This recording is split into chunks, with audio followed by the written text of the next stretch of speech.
네, 안녕하세요. 중학교 2학년 역사 과목의 내신에 대비해서 문제 풀이하는 영상입니다. 이번 영상은 큰 4단원 제국주의 침략과 국민국가 건설운동, 바로 큰 4단원 대단원 마무리하는 시간입니다. 먼저 지도와 도표를 통해서 중요한 개념 먼저 확인하고 문제 풀이 들어가겠습니다. 먼저 크게 제국주의 침략 이 파트에서는요, 일단 아프리카하고 아시아 지역, 태평양 지역이 있는데 먼저 아프리카 어떻게 강대국들이 이렇게 아프리카를 분할 통치하게 됐는가 같이 보겠습니다. 자, 먼저 프랑스 같은 경우는요, 이게 빨간색입니다. 빨간색. 횡단 정책이라고 써 있죠. 일단 사하라 사막 남쪽에 서부 아프리카 쪽을 점령을 하고 그다음에 동쪽에 마다가스카르 섬까지 이렇게 연결을 해서 횡단 정책이란 이름이 붙었습니다. 네. 자, 그리고 영국의 경우는 이렇게 이집트부터 해가지고 쭉 초록색으로 내려오는 라인이죠. 그래서 종단 정책이라고 합니다. 그래서 영국은 종단 정책이라고 하는데 이제 그 내용을 보면은 이집트의 수에즈 운하를 차지했고요. 그다음에 또 이집트를 보호국화했습니다. 이게 1914년의 일이고요. 그다음에 남한 아프리카의 케이프타운까지 차지했습니다. 이러면서 아프리카 남북에 걸쳐 가지고 길게 연결하는 종단 정책을 추진했습니다. 그리고 뭐 영국하고 프랑스뿐만이 아니고 이렇게 다른 나라들도 뭐 독일, 포르투갈, 이탈리아 다 이렇게 서로 아프리카 차지하겠다고 이렇게 달려들었는데요. 하여튼 이 영국과 프랑스의 종단 정책과 횡단 정책이 충돌하는 지점이 바로 여기 가운데 있는 파쇼다라고 하는 지점이죠. 그래서 파쇼다 사건 1898년에 있었고요. 그래서 이 독일령도 여기 가운데 나옵니다만, 그래서 한 가지 여기 개념을 또 체크해 들어갈 게 베를린 휴의라는 게 있습니다. 그러니까 베를린에서 휴의를 열어가지고 이 아프리카 지역은 먼저 차지하는 사람이 임자다, 그런 원칙을 정한 게 베를린 휴의라고 하는 거. 이 교재에 안 나왔기 때문에 일단 적어놓고 넘어갑니다. 그 다음에 이제 아프리카를 받고 아시아 태평양 지역을 보겠습니다. 네, 이렇게 쭉 지도가 있는데요. 간단히 그냥 개념을 옆에서 보자면은 먼저 영국이 플라시 전투에서 프랑스를 몰아내고 인도의 지배권 차지했다 이렇게 나옵니다. 1757년 플라시 전투에서 프랑스 군과 벵골 연합군을 몰아내고서 일단 벵골 지역의 통치권을 벵골 지역의 지배권을 차지함으로써 이제 야금야금 인도를 통치하기 시작했습니다. 자, 근데 아직은 뭐 직접 영국 여왕이 직접 통치하는 건 아니고 동인도 회사를 통해 가지고 통치하는 거고요. 또 프랑스는 이렇게 인도에서 밀린 다음에 인도 차이나 반도를 차지했고요. 여기 나오는 라오스, 베트남, 캄보디아 이쪽 지역입니다. 그 다음에 또 네덜란드는 인도네시아를 차지했습니다. 인도하고 인도 차이나 반도, 인도네시아 엄연히 틀립니다. 그리고 또 역시 네덜란드 인도 차이나 차지하면서 네덜란드령 동인도를 건설을 했고요. 그 다음에 또 기타 말하자면 그 와중에서도 타이, 지금 태국이죠. 타이는 독립을 유지했고, 그 다음에 서양 열강들 또 일본까지 포함해서 중국을 침략해서 거의 반식민주로 만들었죠. 그 다음 태평양 지역입니다. 영국 같은 경우 지금 호주라고 하는 오스트레일리아, 뉴질랜드를 차지했고요. 미국도 과거 필리핀, 하와이제도 차지했습니다. 네, 그 다음 국민국가 건설운동 보겠습니다. 이 국민국가 건설운동 파트에서는요, 각 지역마다 사건들의 순서, 그리고 그 사건들마다 주요 인물을 잘 정확히 대응시켜서 외우는 게 중요하죠. 일단 먼저 유럽과 아메리카부터 먼저 보겠습니다. 이 유럽과 아메리카 파트에서는 일단 시민혁명이 일어났고, 그 시민혁명의 영향으로 해서 자유주의와 민족주의가 확산됐다. 특히 자유주의적인 측면에서 보자면 한마디로 선거권 확대하는 그런 투쟁들 얘기가 많이 나고요. 또 민족주의 확산과 관련돼서는 뭐 남의 나라 밑에 있던 나라가 독립한다든지, 또 여러 갈래로 갈라져 있던 나라들이 통일한다든지, 그런 내용으로 독립이나 통일, 그런 부분이 여기 민족주의 파트에서 보면 되겠습니다. 먼저 영국 보면은 일단 17세기 들어와서 청교도 혁명과 명예혁명이 있었고요. 그 과정을 통해서 입헌 군주제가 마련되었습니다. 프랑스에서는 18세기 후반에 프랑스 혁명이 있었죠. 그 자세한 프랑스 혁명 진행 경과에 대해서는 문제를 풀면서 다시 정리하고요. 하여튼 그 프랑스 혁명 결과 최종적으로는 나폴레옹이 일단 총재가 되고 또 황제가 되었다고 하는 얘기. 그리고 19세기 들어와서 7월 혁명과 2월 혁명이 있었고요. 이것들 거치면서 다양한 정치 체제가 변화됐습니다. 즉 왕정으로 갔다가 뭐 공화정으로 갔다가 그렇게. 그렇지만 하여튼 2월 혁명을 거치면서는 공화정 체제가 수립됐습니다. 그다음 미국은 독립전쟁 후에 뭐 미국은 왕정이 없었죠. 공화정 체제가 확립이 됐고요. 독일은 일단 먼저 프로이센 주도로 해가지고 관세동맹, 즉 경제적으로 먼저 통일을 이룬 다음에 또 프로이센 재상 비스마르크가 나타나서 철저한 정책을 폈고, 그래서 군사력으로 오스트리아와 프랑스와 전쟁에서 승리했습니다. 오스트리아 전쟁에서 먼저 이겨가지고 북독일 연방을 결성했고요. 그다음 프랑스와의 전쟁에서 승리한 다음에 독일 제국을 수립했습니다. 이제 마지막 이탈리아는 중북부에 있는 사르데나 왕국 중심으로, 특히 사르데나 왕국의 카보르가 중북부 통일을 주도했고요. 남부에서는 가리발디가 시칠리아하고 나폴리 왕국을 정복했습니다. 그 다음에 이 가리발디가 자기가 이렇게 정복한 남부 지역을 사르데나 왕한테 이렇게 헌납했죠. 왕에게 바침으로써 이탈리아 왕국이 탄생했습니다. 그 다음 라틴 아메리카 갑니다.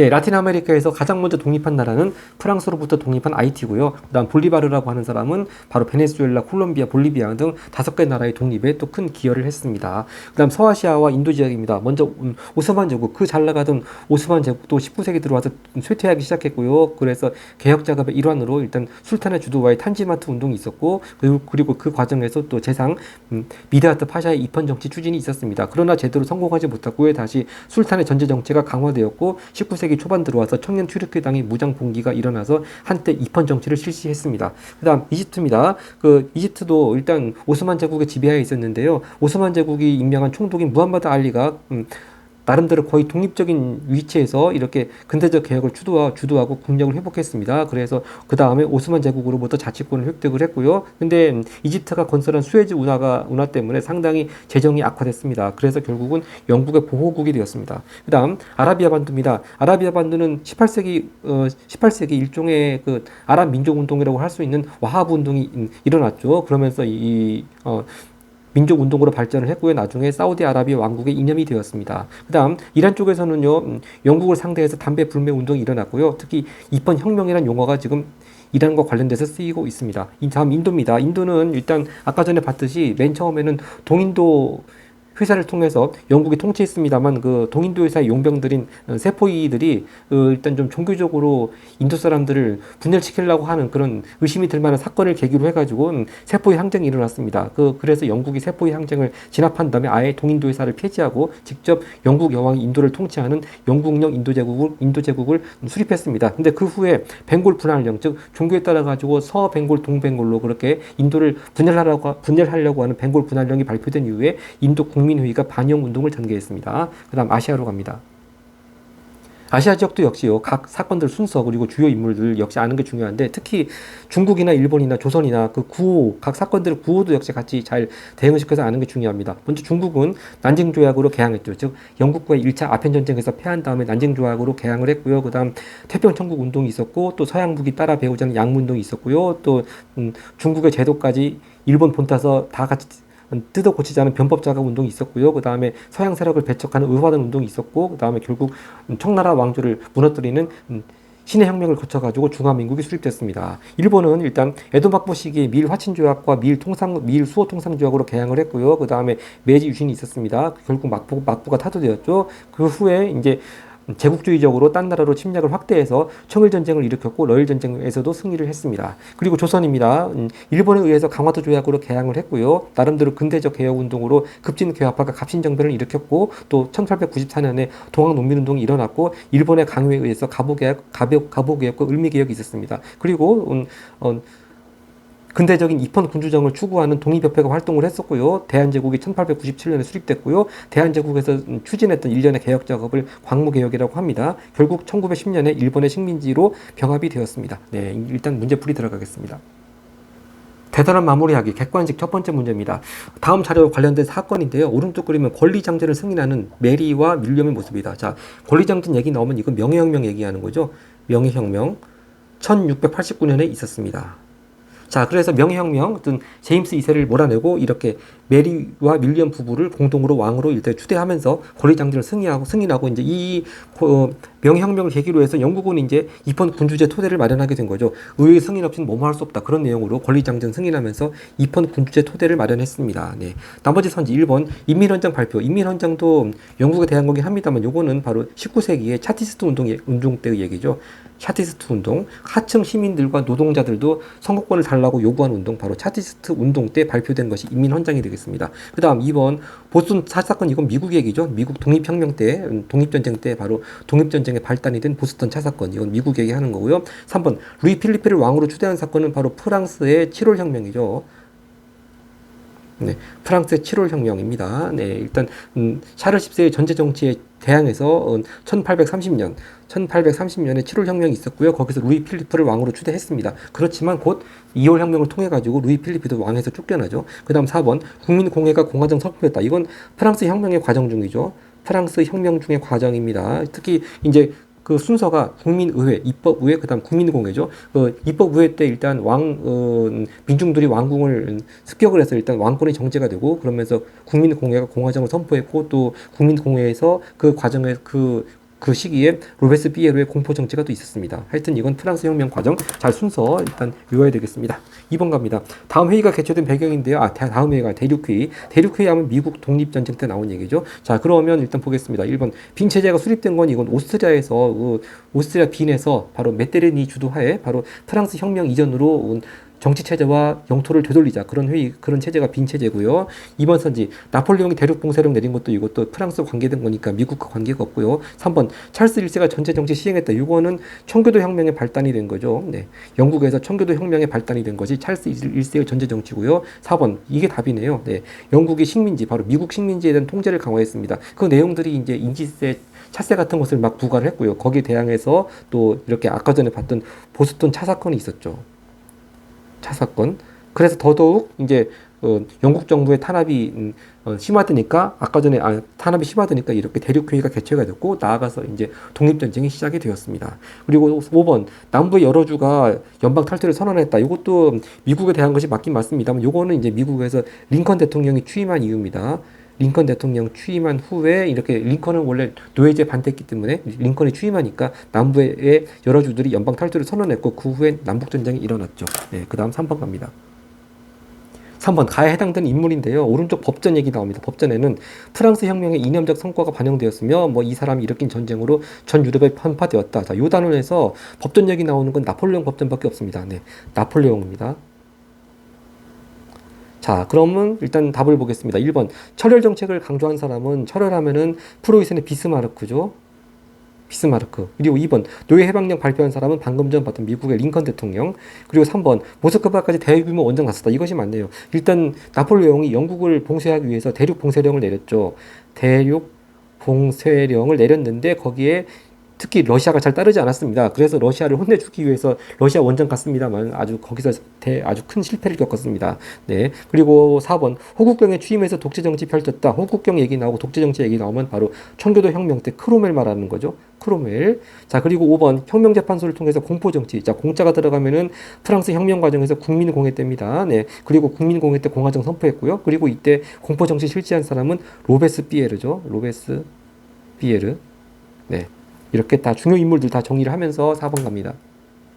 비추진 새로운 체제에 대한 설명인데요. 어떤 체제인지 보겠습니다. 나폴레옹이 몰락한 후에 유럽 각국은 전후의 혼란을 수습하기 위해 오스트리아 제상 메테르니의 주도로 빈에 모여서 바로 빈 체제네요. 그 결과 유럽에서는 복고적, 즉 옛날로 돌아가자는 얘기죠. 복고적인 새로운 체제가 수립되었다. 바로 이 체제의 빈 체제죠. 빈 체제. 다 이 지문 속에 답이 다 있네요. 자, 그럼 빈 체제의 내용은요. 5번입니다. 각국의 영토를 프랑스 혁명 이전으로 되돌리려 하였다. 바로 복고적인 내용입니다. 답은 찾았는데 일단 일본 선지 2월 혁명에 영향받았다. 이것도 좀 약간 애매합니다. 왜냐하면 이게 여기서 새로운 체제가 수립되었다. 여기 초점 맞춰가지고 아마 빈 체제가 수립되게 된 배경, 뭐 빈 체제의 내용 그걸 묻는다면 물론 5번이 가장 적절한 답이겠습니다만 일단 새로운 체제, 이걸 빈 체제에 대한 걸 찾으라고 그러면 2월 혁명에 영향을 받은 것도 맞습니다. 왜냐하면은 일단 1848년에 있었던 2월 혁명 이후에 이제 프랑스는 다시 공화정이 됐죠. 그 이후에 오스트리아에서도 혁명이 일어나서 메테르니가 추방됩니다. 그러면서 빈 체제가 붕괴가 되죠. 그러니까 2월 혁명의 영향으로 빈 체제도 붕괴가 됩니다. 근데 아마 이 문제 취지는 빈 체제가 수립되게 된 것과 관련된 문제니까 아마 5번을 답으로 고른 것 같은데 이게 일단 빈 체제와 관련 있는 것을 고르라는 것만 딱 그런 측면에서 보자면 1번도 충분히 답이 됩니다. 프랑스 2월 혁명의 영향으로 오스트리아에서도 혁명이 일어나서 빈 체제가 붕괴되었죠. 네. 그다음 하여튼 2번입니다. 인종주의와 사회 진화로 내세운 건 이건 제국주의의 이론적 기반이 된 거죠. 인종주의와 사회 진화론, 즉 우수한 백인종이 아프리카나 아시아 인종들, 미개한 인종들을 지배하는 것은 당연하다. 즉 마치 다윈의 야구 강식처럼 당연하다. 그런 이론적 기반이 됐고요. 그리고 3번 자유주의와 민족주의 운동을 빈 체제는 인정한 것이 아니고 탄압을 한 거죠. 땡. 그리고 4번 아시아와 아프리카를 침략하여 식민지로 만들었다. 이것도 바로 제국주의 얘기가 되겠습니다. 네. 2번, 4번이 제국주의에 대한 거네요. 그 다음 5번 갑니다. 5번 다음 그림과 관련된 사건에 대한 설명인데요. 성역권을 확대하라. 뭐 이런 사건이 한두 개가 아닌데 이 핵심은 루이 필리프를 몰아내자입니다. 루이 필리프를 몰아내자. 자, 루이 필리프는요. 일단 프랑스 7월 혁명으로 왕이 된 사람인데 샤를 10세를 몰아내고 7월 혁명으로 왕으로 추대가 된 사람인데 역시 7월 혁명으로 왕이 되었지만 여전히 일단 중상층 그런 시민들한테만 혜택이 돌아가고 하층 시민들이나 노동자들한테는 혜택이 돌아가지 못했습니다. 특히 이 하층 시민들이나 노동자들한테도 선거권을 확대해달라 그런 요구로서 일어난 사건이 바로 2월 혁명이죠. 네, 2월 혁명 1848년 2월 혁명입니다. 네. 자, 그래서 2월 혁명과 관련된 사건 보겠습니다. 1번이 바로 답이네요. 2월 혁명 결과 결국 왕 루이 필리프가 쫓겨나고 공화정이 수립됐습니다. 그리고 이제 이때 당선된 사람이 대통령으로 당선된 사람이 루이 나폴레옹이죠. 전에 나폴레옹 황제의 조카 루이 나폴레옹인데 결국 루이 나폴레옹도 자기 삼촌과 마찬가지로 나중에 황제가 되긴 합니다만 일단 2월 혁명 결과 공화정이 수립이 되었습니다. 2번 샤를 10세의 전제 정치에 반대한 건 이건 2월 혁명이 아니고 7월 혁명이죠. 이 7월 혁명을 통해서 루이 필리프가 왕이 됐다고 했습니다. 그리고 3번 인간과 시민의 권리선언 이건 프랑스 혁명 과정 중에서도 국민의회 시기에 이렇게 인간과 시민의 권리선언이 발표됐습니다. 그 다음 4번 크로멜의 의회파가 내전에 승리했다. 아까도 봤습니다만 크로멜 나오면 이건 청교도 혁명 얘기하는 거고요. 청혁 그렇게 쓰겠습니다. 5번 국민공회가 수립되는 결과를 초래했다. 자, 국민공회도요. 일단 순서가 국민의회, 입법의회, 국민공회. 즉 왕권이 정지가 되면서 공화정이 수립되는 국민공회가 수립이 되었습니다. 네, 하여튼 요거는 뭡니까? 2월 혁명보다 한참 전의 이야기니까 관계가 없고 하여튼 다시 한번 2월 혁명을 통해 가지고 루이 필리프 왕이 쫓겨나고 공화정이 수립이 되었습니다. 네, 6번 갑니다. 6번 이탈리아로 갑니다. 이탈리아 통일국가 수립 과정 중에 있었던 사실입니다. 1번 멀로주의가 발표되었다. 2번 볼리바르. 자, 이게 이탈리아 말고 딴 나라 얘기들인데 쭉 보겠습니다. 3번이 답이네요. 가리발디가 시칠리아 그리고 또 남쪽에 나폴리까지 점령했죠. 네, 이렇게 남부 지역에서 가리발디가 활약을 했고요. 근데 이걸 가리발디가 남부 지역을 이렇게 점령한 다음에 자기 성과를 사르데네 왕국한테 갖다 바침으로써 이탈리아 왕국이 수립됐다고 했습니다. 답은 3번인데 딴 선지들은 일단 이탈리아와 관계가 없긴 합니다만 이게 시기를 묻는 마치 연표 문제라면은요. 혹시 한번 딴 사건들도 이 이탈리아 통일국가 수립 과정 중에 그 시기에 해당되는지 한번 살펴보겠습니다. 일단 통일국가 수립 과정은 한마디로 대략적으로 말하자면 19세기 중반이죠. 네. 일단 19세기 중반으로 이렇게 시기를 잡고 일단 멀로주의가 발표된 거는요. 바로 미국 멀로 대통령이 유럽들은 라틴 아메리카 문제에 개입하지 말아라. 바로 멀로주의가 발표가 된 건 1923년이니까 이탈리아 통일 과정 중에보다 좀 앞입니다. 그리고 볼리바르가 큰 활약을 하였다. 이것도 마찬가지. 거의 비슷한 시기입니다. 이것도 라틴 아메리카 얘기고요. 라틴 아메리카 얘기고 4번 비스마르크가 철혈 정책을 내세웠다. 이것도 이건 시기적으로 좀 약간 겹치긴 하는데 이게 약간 애매합니다. 네, 그리고 5번 프로이센 주도로 관세 동맹 체결. 이거는 이탈리아 통일국가 수립보다 약간 앞이죠. 1834년이니까. 근데 비스마르크 철혈 정책 이런 거는 이탈리아가 통일국가 수립하는 과정하고 좀 겹치는데 일단 이 문제의 취지가 이탈리아 통일국가 수립 과정 그 원인과 결과 그런 차원의 문제라고 생각을 하면 답은 3번으로 이렇게 확정을 해야 되겠습니다. 네, 7번 갑니다. 7번 다음 인물에 대한 설명인데요. 딱 사진만 봐도 그림만 봐도 링컨을 알 수가 있겠습니다. 미국 링컨 대통령. 자, 헌법과 법률에 비추어 볼 때 연방은 분리되어서는 아니 되며 어쩌고저쩌고 하면 바로 미국 대통령 취임사네요. 1861년. 자, 링컨 얘기 나오면 이건 노예 해방령이 딱 답으로 나와 있습니다. 노예 해방령을 발표한 때가 일단 시기적으로 남북 전쟁이 발발한 이후입니다. 즉 남북 전쟁 중에 노예 해방령을 발표했습니다. 그리고 링컨이 대통령에 취임을 하니까 일단 남부의 여러 주들이 연방에서 탈퇴를 했죠. 그 후에 남북전쟁이 일어났고요. 전쟁 중에 노예 해방령 발표했습니다.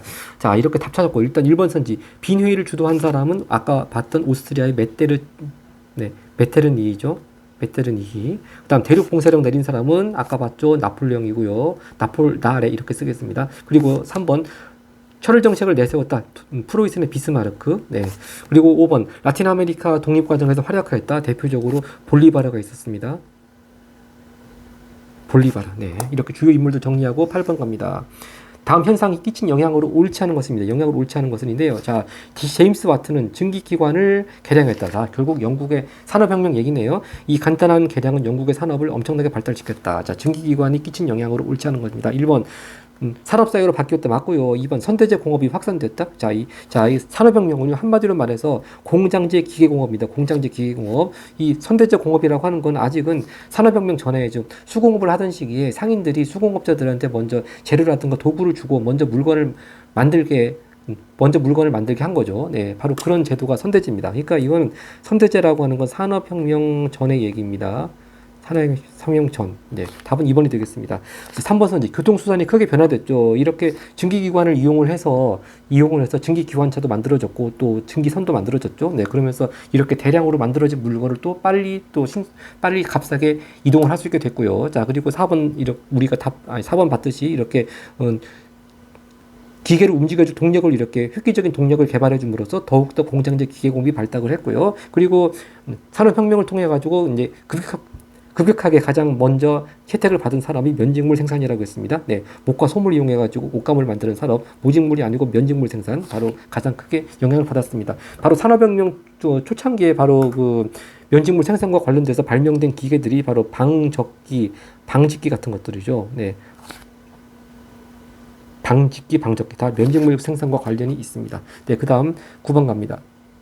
9번 산업혁명의 결과입니다. 4개 중에서 2개 고르는 건데요. 영국에서 권리장전 승인되었다. 이건 명예혁명 얘기하는 거죠. 명예혁명은 산업혁명보다 한참 전입니다. 1689년이었죠. 땡. 그리고 니은 남북전쟁에서 북부 승리했다. 이건 미국 얘기니까 산업혁명과 관련이 없고요. 그리고 미국은 일단 남북전쟁에서 승리한 이후에 이제 그때부터 일종의 산업혁명으로서 이제 많이 공업이 발달하기 시작했습니다. 그러니까 산업혁명의 결과라고 보기는 어렵죠. 답은 디귿하고 리을이네요. 산업혁명으로 인한 부정적인 영향들, 일단 사람들이 도시로 모여드니까 주택이 부족하고 위생 문제가 발생했습니다. 그리고 노동자들이 낮은 임금과 장시간 노동에 시달렸고 심지어는 아동 노동도 많이 문제가 됐죠. 네, 답은 디귿 리을 5번이 되겠습니다. 10번 갑니다. 10번 각 국가에 대한 설명입니다. 자, 어떤 국가일까요? 인도가 없다면 비콘스필드 백작은 수에즈 운하의 주식을 사들이지 않았을 것이며, 수에즈 운하가 없으면은 이 나라는 오늘날 이집트에 있지 않았을 것이며, 인도가 없다면 또 이 나라는 결국 케이프 식민지 점령하지 않았을 것이다. 자, 인도, 수에즈 운하, 이집트, 케이프 식민지 다 영국의 식민지들이네요. 영국 얘기하는 것이 되겠습니다. 자, 일단 남북전쟁이 일어난 나라는 미국이고요. 이번 머럴주의 발표한 나라도 미국이죠. 다 미국이네요. 1번, 2번, 3번. 파주도에서 프랑스와 충돌한 거 이것이 맞네요. 자, 여기도 나와 있듯이 수에즈 운하부터 케이프타운까지 이어지는 게 이어져 가지고 종단 정책이라고 했죠. 종단 정책. 네. 종단 정책을 영국은 추진을 했고 프랑스에서는 횡단 정책을 추진했고요. 네. 횡단 정책. 그래서 영국의 종단 정책과 프랑스의 횡단 정책이 충돌한 지역이 파주다라고 했습니다. 물론 전쟁이 일어난 것은 아니고 프랑스가 양보해서 물러갔죠. 4번 인도차이나 반도를 식민지로 삼은 나라 이건 프랑스고요. 5번 카보우르 주도로 통일을 이룩한 건 이탈리아 얘기하는 거죠. 카보우르는 자 어느 나라의 재상이었습니까? 중부 북부 쪽에 있는 사르데냐 왕국의 재상이었습니다. 네, 다음 11번 갑니다. 근데 기왕 영국의 종단 정책 얘기 나온 김에 또 인도 얘기도 나왔으니까 영국의 식민지 정책 중에 하나의 개념이 또 삼시 정책이죠. 삼시 정책. 네, 이렇게 뭡니까? 케이프타운, 그 다음에 케이프타운하고 영국의 콜카타, 그리고 또 하나가 이집트의 카이로. 그래서 카이로, 케이프타운, 콜카타 그래가지고 카이로, 케이프타운, 콜카타에서 마치 삼각형 모양으로 3C 같은 그런 모양 범위 내에서 또 영국이 식민지를 많이 만들었습니다. 그래서 영국은 3C 정책, 또 프랑스는 프랑스는 지금 횡단 정책을 했고요. 네, 그 다음 이제 11번 가겠습니다. 11번 다음은 오스만 제국과 관련된 사건들이다. 자, 일단 기억. 그리스가 독립했다. 이것도 맞네요. 자, 이거 맞는 거 고르는 게 아니고 순서죠. 자, 이 그리스가 독립한 것도 관련돼 있는 게 우리가 빈체제 얘기 나올 때 빈체제 균열이 생기기 시작한 사건이 바로 그리스가 독립한 사건입니다. 빈체제 균열 시작. 예. 자, 일단 그리스가 독립하고 막 점점 지금 오스만 제국의 영토가 축소가 되어 나가고 있습니다. 그러니까 일단 위기의식을 일으켜서 탄지마트라고 불리는 술탄에 의해서 개혁이 일어났죠. 그러니까 그리스 독립이 1번, 탄지마트라고 불리는 개혁이 2번, 그리고 그 탄지마트 과정에서 바로 유명한 재상 미드하트 파샤가 헌법을 제정한 것이 3번. 근데 제대로 성공하지 못하고 또 술탄의 전제 정체가 강화되니까 1908년에 청년 튀르크당이 무장봉기 일으킨 것이 4번입니다. 즉 정리하자면은 그리스가 독립한 것은 19세기 전반, 그리고 이 탄지마트 개혁 시기는 19세기 중엽이라고 보면 되겠고요. 이 청년 튀르크당 무장봉기는 20세기 초반 1908년입니다. 기억, 리을, 니은디귿 찾아보겠습니다. 기억, 리을, 니은디귿 답은 2번이 되겠네요. 네, 12번 갑니다. 12번도 가야 들어갈 국가 이름입니다. 빈칸의 국가. 자, 이 나라 국왕의 의향에 기초한 이권 공유로 전국에서 생산된 담배, 자 담배 얘기 나왔습니다. 담배가 판매가 독점적으로 하나의 손에 맡겨지게 되었다. 이러한 사정은 지금까지 어디에도 없던 것으로 담배의 모든 수출이 외국의 한 회사의 손에 맡겨져. 바로 외국이 지금 영국입니다. 근데 이거 다행히도 선지에 영국이 없으니까 망정이지 이거 영국 집어넣으면 많이 헷갈릴 수가 있겠네요. 자 하여튼 이 나라는 이란입니다. 이란 담배를 외국한테 넘겨버리고 그래서 담배 불매 운동이 일어난 나라 바로 이란. 답 찾으면 되겠습니다. 네, 13번 갑니다. 다음과 같은 조치가 내려진 배경입니다. 배경.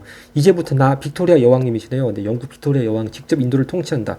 모두가 동일하고 평등하게 법의 수호를 받게 하는 것이 우리 왕실의 뜻이다. 바로 영국령 인도 제국이 수립이 된 거죠. 즉 무굴 제국이 완전히 멸망했습니다. 네. 자, 이 영국령 인도 제국, 즉 영국이 직접 이제 동인도 회사를 거치지 않고 직접 이렇게 인도를 통치하게 된 계기가 된 사건이 바로 세포위 항쟁이죠. 네. 동인도 회사 용병이었던 세포위들이 반란을 일으킨 사건. 이게 1857년에 있었던 세포위 항쟁인데 이것을 진압한 이후에 직접 영국이 동인도 회사 여기 3번 설립이 아니고 폐지죠. 네.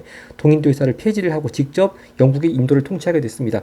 동인도 회사는요. 17세기부터 설립이 됐으니까 한참 전의 얘기고, 그리고 벵골 분할령은요, 일단 영국이 이렇게 인도를 완전한 식민지로 만든 다음에 1905년에 발표를 한 거죠. 네, 서벵골 지역은 힌두교도들이 많고 동벵골 지역은 이슬람 교도들이 많으니까 좀 인도 사람들을 종교적으로 분열시키려고 하는 그런 그 속뜻에서 이런 벵골 분할령 발표를 했고, 그 이후에 이렇게 인도 국민회의에 의해 가지고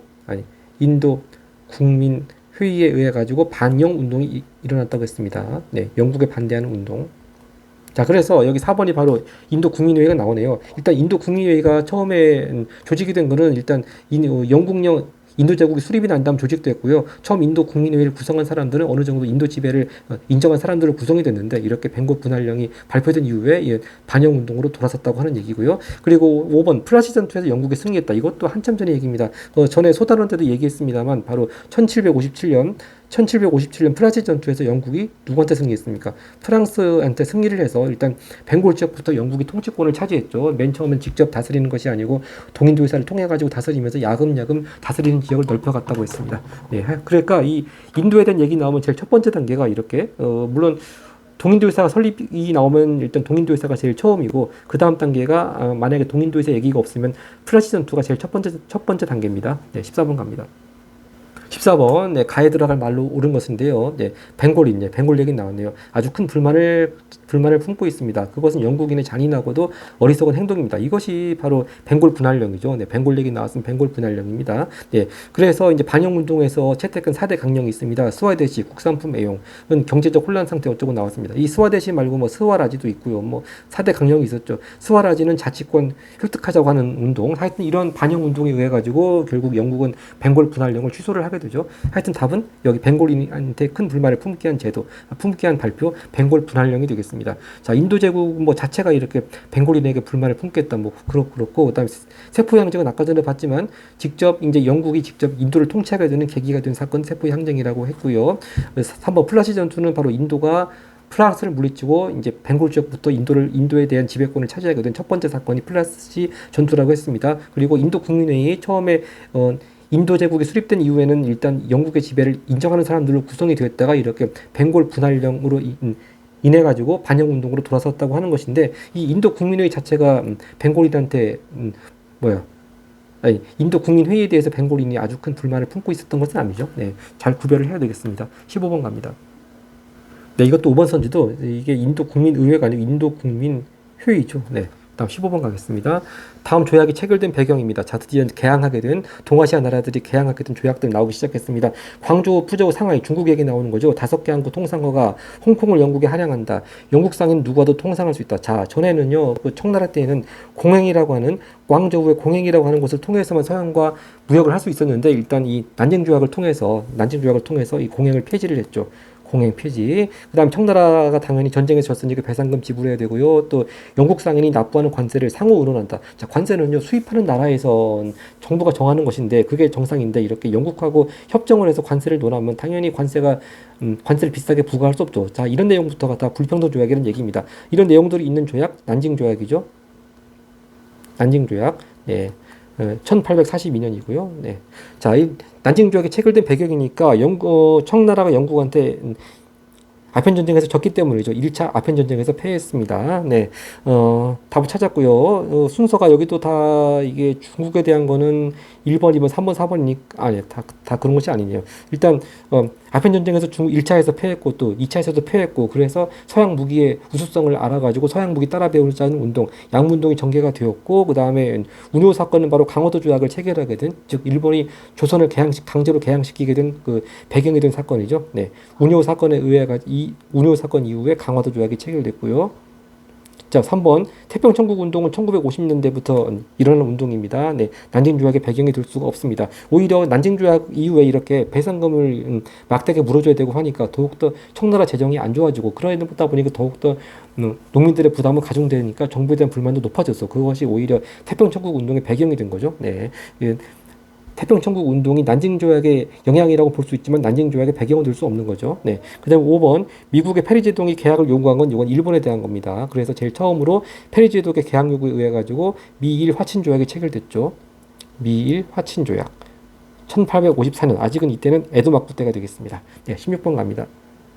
네, 16번 다음 자료와 관련된 운동의 결과입니다. 운동 바로 의화단 얘기 나오네요. 자, 의화단 얘기 나오니까 쭉 찾아보겠습니다. 네, 뭐 서양 세력 배척법, 서양 시설물, 서양 사람들 죽이고 뭐 철도 파괴 그런 얘기는 안 나와 있고 네, 답은 5번이네요. 자, 의화단 운동을 8개국 연합군이 진압을 한 다음에 신축조약을 체결하죠. 신축조약 1901년에 신축조약을 체결하면서 그 내용 중에 하나가 이렇게 8개국 연합군들, 베이징에 외국군이 주둔하게 되었습니다. 답 4, 5번입니다. 1번 양부운동은요, 이건, 일단, 태평천국 운동과 2차 아편 전쟁을 거치면서 서양 무기 따라 배우자는 운동, 그건 의화단하고 관계가 없고요. 그 다음 2번 중화민국 수립도 이것도 1911년 신해혁명 이후에 중화민국이 수립되긴 했습니다만 의화단 운동의 결과라고 볼 수는 없습니다. 특히 의화단 운동은요, 구호가 뭡니까? 구호가 부청멸양이잖아요. 부청멸양. 이렇게 청나라를 다시 되살리고 청나라를 다시 부양하고 서양 세력을 몰아내자 그런 뜻이고, 즉 청나라 왕조를 계속 지키자는 것이지 이렇게 뭐 중화미국 공화정을 수립하자는 운동이 아닙니다. 3번 난징 조약이야 뭐 아까 봤듯이 1차 아편 전쟁 이후에 체결한 조약이 난징 조약이니까 의화단과 관련이 없고요. 네, 결과가 될 수 없습니다. 오히려 이제 이렇게 난징 조약 등등으로 해가지고 서양 세력의 침투가 많이 너무 심해지니까 서양 세력에 대한 반발로 의화단 운동이 일어났으니까 의화단 운동의 배경은 될 수 있지만 의화단 운동의 결과는 될 수 없죠. 4번 천조천무제도 이거는 또 토지를 균등하게 나눠 가지자 분배하자 이거 바로 태평천국 운동의 구호가 되겠습니다. 천조천무 태평천국 태천이라고 적겠습니다. 17번 갑니다. 다음 인물에 대한 설명입니다. 네, 중화미국 건국 최초로 나는 임시대총통 자리를 받았습니다. 바로 신해혁명에 이은 중화미국 임시대총통 바로 순원입니다. 순원. 자, 보겠습니다. 순원이 또 제창한 중요 이념이 삼민주의죠. 민족, 민주, 민족, 민주, 민생. 네. 그것도 자꾸 헷갈리네요. 삼민주의라고 하는 게 민족, 민권, 민생 이렇게 삼민주의를 제창한 사람이 임시대총통 순원입니다. 근데 나중에 또 청나라 황제를 퇴위시키는 조건으로 위안스카이하고 또 협상을 해서 타협을 해가지고 결국 위안스카이에게 대총통 자리를 넘겨주게 되죠. 자, 2번 양무운동이 계속 되풀이합니다. 서양무기 따라 배우자는 운동 순원과 관련이 없고요. 3번 독립협회는 이건 조선 얘기하는 거고 4번 선지 태평천국 운동을 이끈 사람 홍수전이죠. 홍수전. 그리고 5번 메이지 유신을 모델로 개혁할 걸 주장한 사람은 이제 뭐 일본의 근대 사상가들이겠죠. 이건 일본 얘기하는 겁니다. 네, 18번 가겠습니다. 다음을 선포한 정부에 대한 설명입니다. 일본 얘기 나오고 뭐 정부 얘기 나오면 이건 뭐 메이지 유신 이후에 메이지 정부라고 보시면 되겠습니다. 역시 맞습니다. 일본 제국은 일왕이 통치한다. 일본 사람들은 천황이라고 하죠. 그리고 일왕의 권한은 신성, 그다음에 일왕은 국가 원수, 통치권 총괄, 뭐 이 헌법의 조항. 자, 이 헌법이라고 하는 게 일단 일본 제국 헌법을 말하는 거네요. 일본 제국 헌법.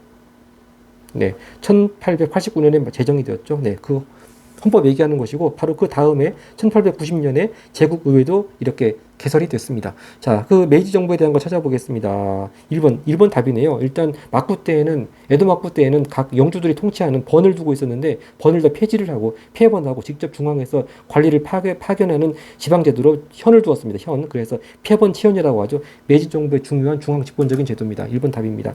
2번 광무개혁 추진은 요건 대한제국 황제 고종이 추진한 근대적 개혁 작업이 광무개혁이라고 하는 거고요. 대한제국.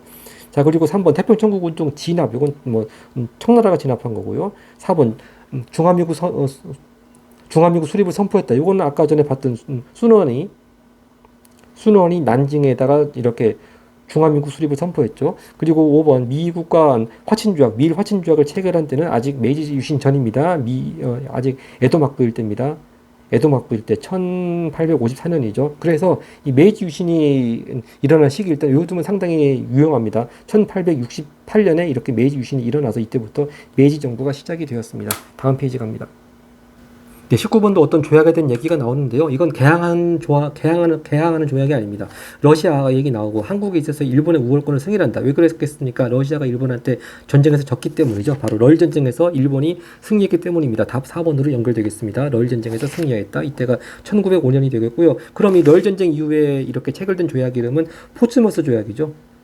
포츠머스 조약이 되겠습니다. 네, 미국 포츠머스에서 체결됐습니다. 그리고 이 결과로 사할린을 일본에 할양했습니다. 네, 물론 지금은 러시아가 지금 지배를 하고 있죠. 그리고 그다음 연해주 연안 어업권을 일본에 허락한다. 이것도 포츠머스 조약의 내용입니다. 나머지 보겠습니다. 메이지 유신이 일어난 건 한참 전이고요. 이번 자유민권운동이 전개된 거. 자, 일단 메이지 유신 이후에 일왕 중심의 중앙 집권적인 여러 조치들이 취해지니까 이렇게 헌법을 제정하자, 의회 개설하자 그런 자유민권운동이 일어났습니다. 1870년대 이후에. 그래서 아까 전에 봤지만 일본 제국 헌법이라든지 제국의회도 이런 자유민권운동의 영향이라고 할 수가 있겠죠. 그리고 3번 대한제국이 일본에 병합되었다. 이거는 오히려 러일 전쟁 이후의 결과죠. 이렇게 더 이상 일본을 이렇게 막아줄 나라가 러시아도 없고 더 이상 청나라도 더 이상 어떻게 할 수 없는 거죠. 그래서 이렇게 한국에서의 거의 독점적 지배권을 확보해 놓고 1910년에 이렇게 대한제국을 병합을 했습니다. 자, 그리고 5번 러시아가 나오긴 나오는데 여기 러시아는 주의해야 됩니다. 러시아 주도로 삼국 간섭이 일어난 거는요. 청일전쟁 이후에 시모노세키 조약에 대한 거죠. 네. 자, 이 시모노세키 조약의 내용 중에 하나가 타이완을 일본한테 할양하는 것이고 또 북쪽의 랴오똥반도를 일본한테 할양하라고 하는 것이었는데 타이완이야 뭐 일본이 가져갔는데 랴오똥반도까지 일본한테 가져가려고 하는 가장 러시아가 위협을 느끼죠. 그래서 러시아가 프랑스하고 독일을 끌어들여 가지고 다시 랴오똥반도 청나라에 돌려주라고 했습니다. 바로 그 사건이 삼국간섭입니다. 그래서 이건 청일전쟁 이후에 시모노세키 조약의 결과가 되겠습니다. 다음 20번 갑니다. 20번 가에 대한 설명인데요. 김옥균 급진개혁 얘기 나오면 이건 조선에서 있었던 갑신정변이죠. 갑신년은 1884년입니다.